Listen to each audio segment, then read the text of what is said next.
I'm Christine Frizzau in Washington, where there appears to be an escalation in the strategy by the Trump administration to fight back against drug cartels inside Venezuela. And that could include attacks on the ground following weeks of a military buildup in the region.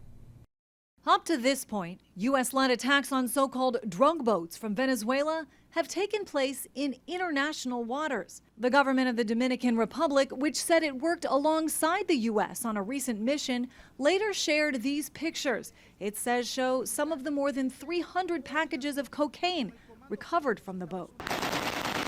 Despite campaigning against foreign wars, President Trump has also sent a fleet of U.S. warships into the waters just off Venezuela. NBC News is reporting the U.S. is now preparing options for military strikes on drug targets inside Venezuela. The administration striking Venezuelan territory would prove that the administration cares less about the sort of international law of this and more about getting after what they consider to be the head of a foreign terrorist organization. The White House insisting their strategy overall is a matter of national security, also designating the Venezuelan gang Tren de Aragua a foreign terrorist organization, and speaking out against Nicolas Maduro, who much of the world views as a dictator who lost his election last year but remains in power. We view the Maduro regime as illegitimate, and the president has clearly shown that he's willing to use any and all means necessary to stop the illegal trafficking of deadly drugs from the Venezuelan regime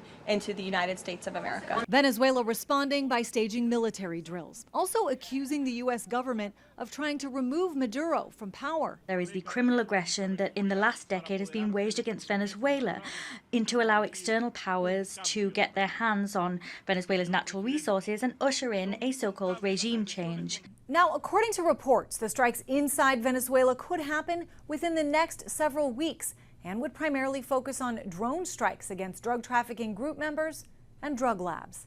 I'm Christine Frizzau reporting.